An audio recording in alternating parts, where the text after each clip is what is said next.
أعوذ بالله من الشيطان الرجيم. بسم الله الرحمن الرحيم.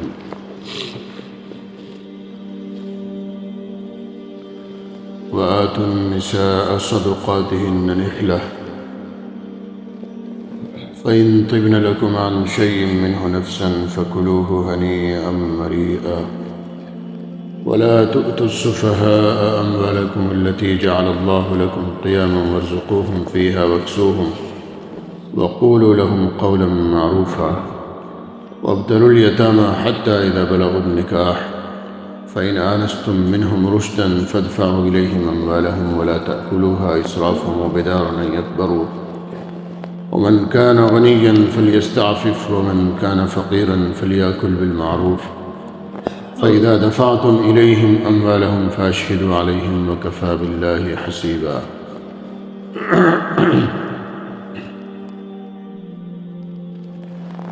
مہر کے تعلق سے پرسوں کچھ باتیں بتائی تھی کہ مہر کی مشروعیت کیوں ہے، مقصد کیا ہے مہر کا، اور مہر کی کم سے کم مقدار کتنی ہونی چاہیے وہ بتایا تھا. تقریباً 33 گرام چاندی کم سے کم مقدار 10 درہم، اور زیادہ سے زیادہ مقدار کی کوئی حد نہیں ہے. شرعی اعتبار سے جتنے زیادہ کوئی باندھے مہر رکھے اس کی اجازت ہے، لیکن سنت مقدار جو اللہ کے نبی کو پسند تھی اور آپ نے اپنی بیٹیوں کا اور اپنی ازواج کا مہر متعین کیا، جسے مہر فاطمی بھی کہا جاتا ہے، وہ 500 درہم کی مقدار ہے، اور 500 درہم کا وزن تقریباً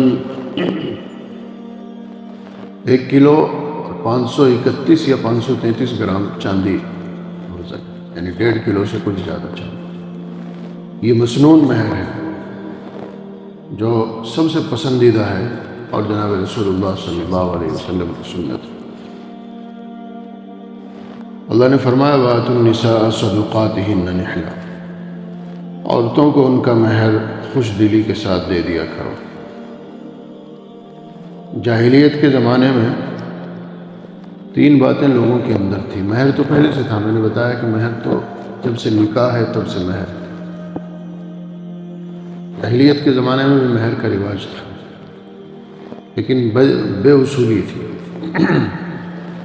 لوگ جو اولیاء تھے لڑکی کے، وہ مہر متعین کرتے تھے، لڑکے والوں سے مہر وصول کرتے تھے، اور وہ مہر پھر عورت تک نہیں پہنچتا تھا، وہ خود ہی اسے بانٹ کے کھا جائے گا. ایک تو یہ برا چلن تھا کہ لڑکی کے اولیاء، اس کے باپ، دادا، چاچا، بھائی وغیرہ، وہ مہر وصول کر کے خود کھا جایا کرتے تھے. اور دوسرا یہ تھا کہ اگر کبھی مہر دینا بھی پڑ جائے تو دیتے تھے، لیکن اسے تاوان سمجھ کر دیتے تھے، خوش دلی کے ساتھ نہیں دیتے، زور زبردستی کر کے اور بددلی کے ساتھ. اور تیسرا یہ تھا کہ بہت سے لوگ معاف کروا لیا کرتے تھے عورتوں سے مہر. تو یہ تینوں طریقے شریعت نے غلط بتائے. ارشاد فرمایا وَآتُوا النِّسَاءَ صَدُقَاتِهِنَّ نِحْلَةً، عورتوں کو ان کا مہر خوش دلی کے ساتھ دو. یعنی اولیاء بھی اگر لیں، کبھی لڑکی کے اولیاء بھی اگر مہر وصول کریں تو وہ بھی جس کا حق ہے اس تک پہنچا دیں، خود اسے ہیر پھیر نہ کریں اس کے اندر. اور بہتر تو یہی ہے کہ ڈائریکٹ وہ مہر عورت کے ہی ہاتھ میں جائے اور خوش دلی کے ساتھ ادا کریں، تاوان سمجھ کر نہیں. فَإِن طِبْنَ لَكُمْ عَنْ شَيْءٍ مِّنْهُ نَفْسًا، پھر یہ جو معاف کرانے والا سسٹم تھا، اس میں یہ تھا کہ عورتیں یہ سمجھتی تھی کہ جب ملے گا نہیں تو مطالبہ کر کے کیا فائدہ، وہ معاف کر دیا کرتی تھی. اللہ نے فرمایا فَإِن طِبْنَ لَكُمْ عَنْ شَيْءٍ مِّنْهُ نَفْسًا، اگر وہ اپنی خوشی سے تمہارے لیے اس میں سے کچھ معاف کر دیں مہر میں سے، فَكُلُوهُ هَنِيئًا مَرِيئًا، پھر تم اسے کھا سکتے ہو خوشی کے ساتھ. یعنی معاف کرنے کا اختیار تو ہے عورتوں کو، کیونکہ یہ بھی ایک حق ہے، اور اپنے حق میں سے کوئی معاف کرنا چاہے تو کر سکتا ہے، لیکن معافی کا جو طریقہ ہے وہ اصولی طریقہ ہو، ضابطے کا طریقہ ہو، خوش دلی کے ساتھ معاف کریں تو معافی ہوتی ہے۔ زور زبردستی کی معافی کا کوئی اعتبار نہیں ہے۔ جب انہیں پتہ ہے ملنا ہی نہیں تو وہ کیا کریں گی بیچاری، معافی کریں گی، تو ایسی معافی کا کوئی اعتبار نہیں۔ ہاں انہیں مل گیا، پھر وہ اپنی خوشی سے یا تو پورا ہی مہر معاف کر دیں۔ عورت کو یہ حق ہوتا ہے، عورت کہے کہ میں مہر معاف کرتی ہوں، چھوڑ دیتی ہوں، تو پورا مہر معاف ہو جائے، پورا نہیں، آدھا چھوڑ دے وہ کہ چلو آدھا دے دو، آدھا معاف، یعنی وہ پورا معاف کرے یا آدھا معاف کرے یا جتنا معاف کرے اسے اختیار ہے، لیکن شرط یہ ہے کہ خوش دلی کے ساتھ معاف کرے، اس پہ کوئی پریشر نہ ہو، کوئی زور زبردستی نہ ہو، ورنہ پھر معافی کا کوئی اعتبار نہیں ایسے ماحول میں۔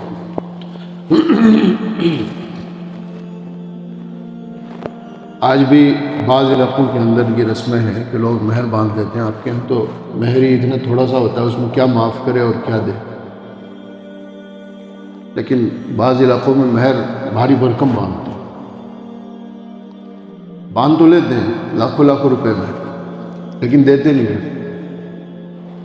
اگر کبھی مطالبہ آتا ہے تو معاف کروا لیتے ہیں عورت سے، وہ بیچاری کیا کرے گی، معاف نہیں کرے گی تو بھی اسے کچھ نہیں ملنے والا ہے، تو معاف کر دیتی ہے، تو اس میں عورت کی نیک نامی ہو جاتی ہے۔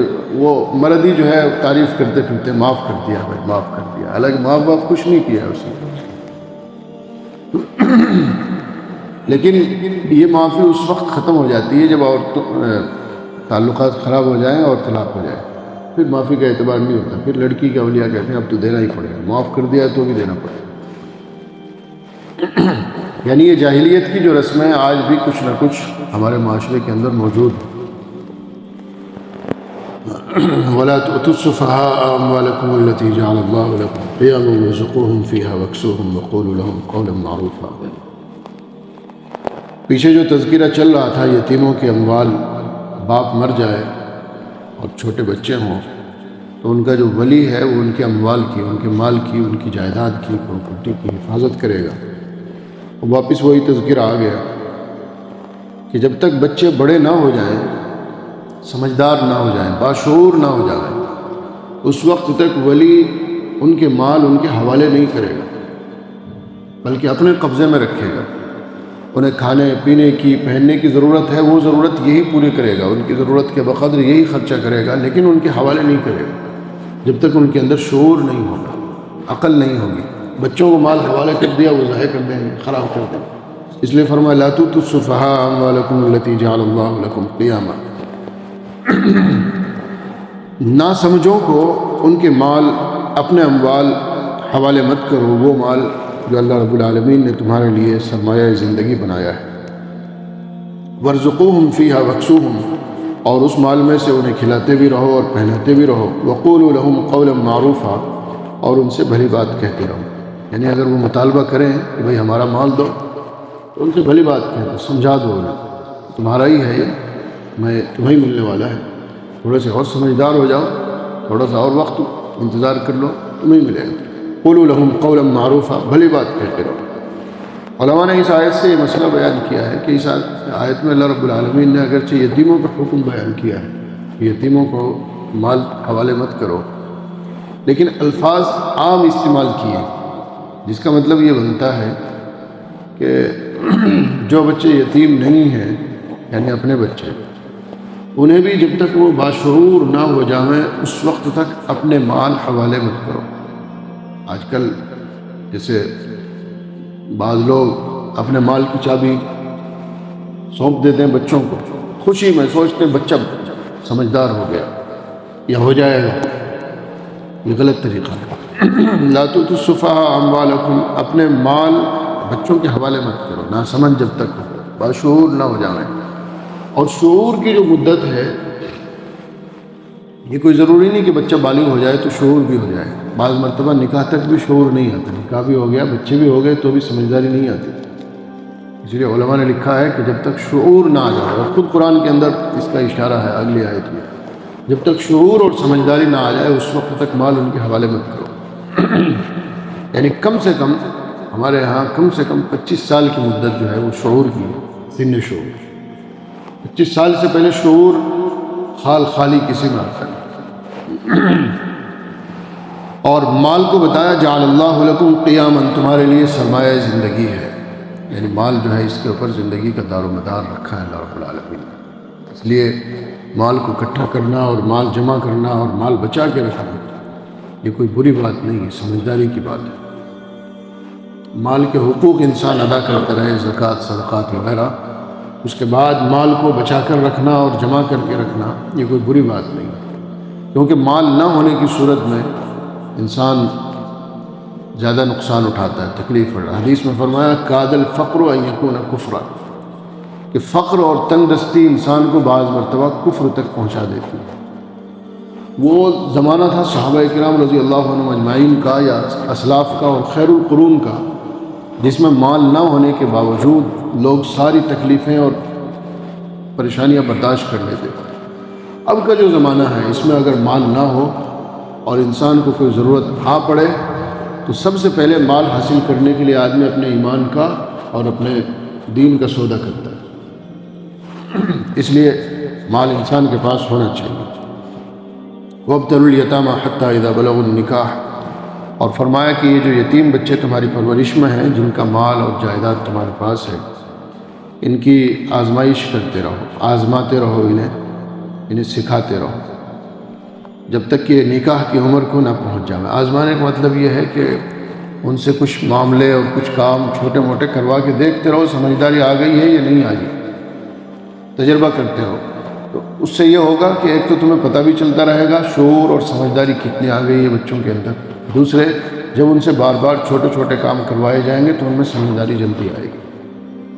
حتی اذا بلغوا النکاح، یہاں تک کہ جب وہ نکاح کی عمر کو پہنچ جائیں۔ نکاح سے مراد یہاں بلوغ ہے، بلوغت کی عمر کو پہنچ جانا، یعنی نکاح کے قابل ہو جانا، اور نکاح کے قابل تبھی ہوتے ہیں جب بالغ ہو جائیں۔ ہمارے یہاں ہماری شریعت میں بلوغت کی کوئی عمر متعین نہیں ہے، جیسے سرکاری طور پر بالغ ہونے کی عمر متعین ہے، اتنے سال کا بالغ ہوتا ہے۔ شرعی اعتبار سے بالغ ہونے کی عمر لڑکے اور لڑکی کے لیے متعین نہیں ہے، بلکہ ہمارے یہاں اسلام میں جب بالغ ہونے کے آثار ظاہر ہو جائیں تو بالغ ہو جاتا ہے، چاہے 11 سال میں ہو، 12 سال میں ہو، 14 سال میں ہو۔ بلوغت کے آثار، لڑکے کے اندر احتلام وغیرہ اور لڑکی کے اندر ماہواری وغیرہ، یہ بلوغت کے آثار ہیں۔ اور اگر کسی کے اندر آثار اور علامتیں ظاہر نہ ہوں تو امام ابو حنیفہ رحمۃ اللہ علیہ کے نزدیک 15 سال کی عمر میں لڑکے کو بھی اور لڑکی کو بھی بالغ سمجھا جائے گا اور اس کے اوپر بلوغت کے احکام لاگو کیے جائیں گے۔ فَإِنْ آنَسْتُم مِّنْهُمْ رُشْدًا فَادْفَعُوا إِلَيْهِمْ أَمْوَالَهُمْ، پھر اگر تم ان کے اندر سمجھداری محسوس کرو تو ان کے مال انہیں سونپ دو۔ دیکھا سمجھدار ہو گئے، سنبھال لیں گے تو پھر ان کے مال ان کے حوالے کر دو۔